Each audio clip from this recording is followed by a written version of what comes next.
Good evening, ladies and gentlemen. Welcome to another episode of Hidden Gems. I'm your host, Dan, and today I want to talk to you about Barony by Turning Wheel LLC. Barony is a roguelike created by a team of 6 sadists who saw you smiling once and took that personally. I wouldn't say they developed the game because that would imply they built, designed, and, coded it. In reality, they gathered in a dark ritual circle and they boiled sheer hatred and addictive fun down to their bare essences. Then they fused them together in a voxel-style dungeon crawler. Barony is a game where literacy is earned and not given. It's a game where giving a gnome a moldy cream pie can be the difference between life and death. It's a world where sobriety can be a debuff. And the jewelry can teach you the wonders of autoerotic asphyxiation. Loot boxes are addicted to players, finding a pen can make you immortal, and wearing the wrong hat will make shopkeepers invoke castle doctrine. Let's go over the plot of Barony. There's an evil lich hiding under the crawl space of the local town. There's also a thriving rainforest, an entire Egyptian pyramid, and hell. Just regular hell. Your job? Find the Baron Lich and make him your Baron Bitch.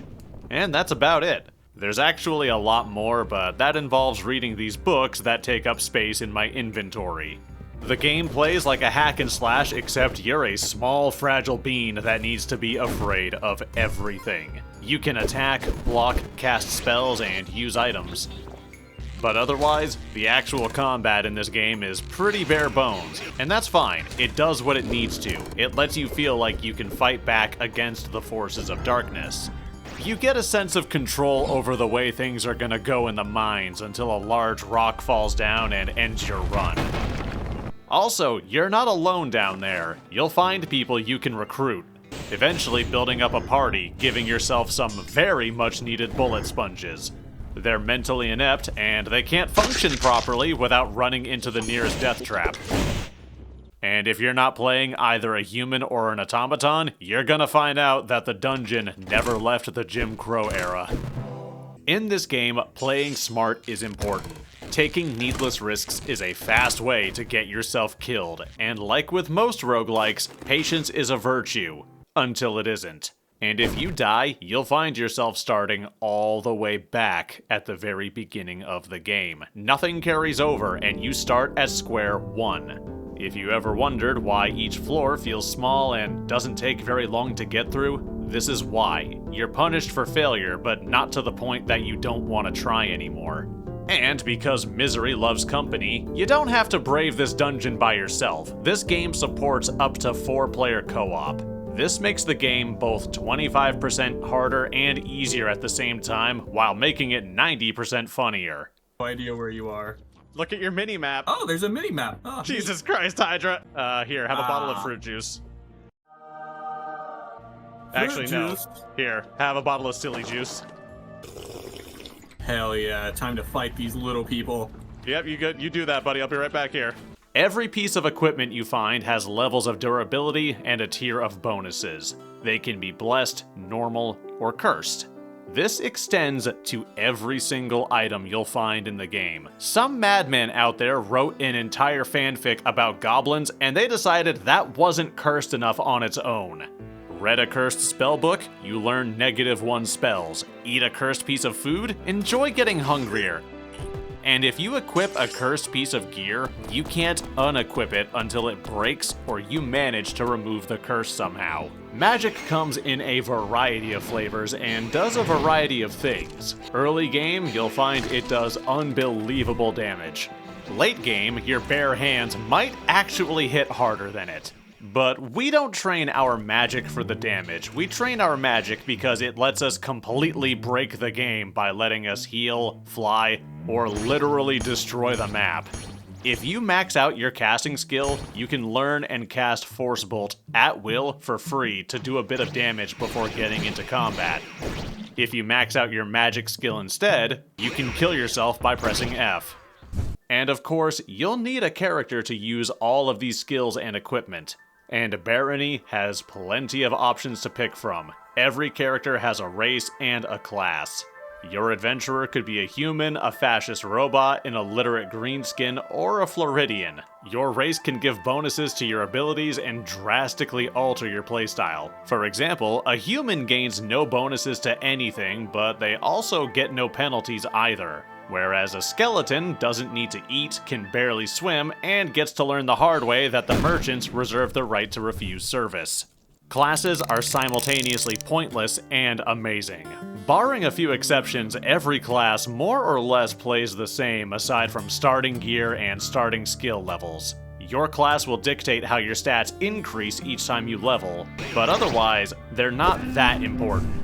And with the DLC and more content on the way, those options are about to get a lot more numerous. But let me tell you the best way to play Barony: a Goblin Joker. Goblins can't learn spells, and they can't recruit humans without the use of polymorph, which is only obtainable through very rare potions or very rare spell books. Traitors are immediately hostile to you. If you equip a cursed weapon, I hope you're happy with it because you won't be letting go of it anytime soon. So, naturally, we pair this green specimen with the Joker class, an entire occupation reserved for clowns like myself. Jokers start completely naked aside from a silly hat and a ring that lets you float, and their starting weapons? A slingshot and a stack of stale cream pies.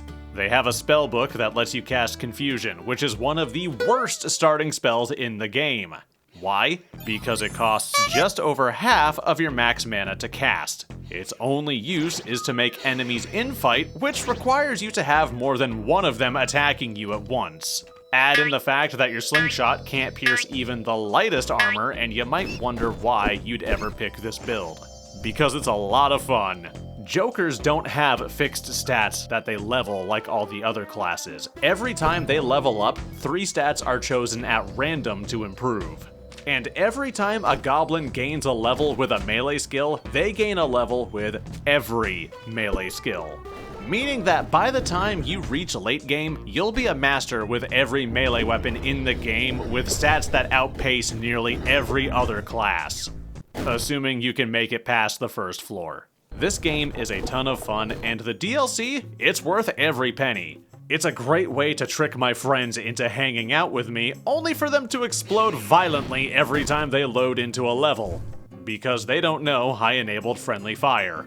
I even got this game's soundtrack. The game routinely gets updates despite the fact that it's relatively niche and it's a bit older.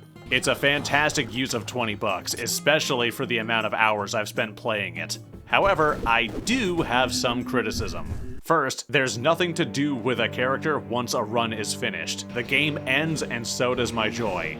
I need a new Game Plus mode or something to that effect, or I might start chewing on Legos again to vent my frustrations. Second is hardcore mode. Since this game wasn't hard enough, the developers added a hardcore difficulty for hardcore gamers. My advice? Don't play it. Hardcore mode changes a few things about the game, and it's a great way to ruin your experience.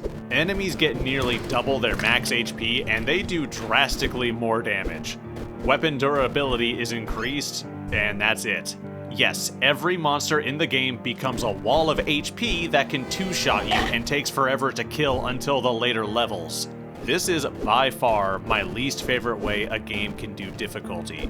Making it so I have to kite further distances and abuse your mechanics to win doesn't make the game harder, it just makes it tedious. But even with that in mind, I love this game, and I can't recommend it enough. I have spent so many hours playing it by myself and with friends on and off stream, and it's always a blast. And I can't wait for the DLC. I am jonesing for it. Anyway, thank you all so much for watching. If you enjoyed this video, remember to leave a like, and why not comment and subscribe while you're at it. Thank you all again.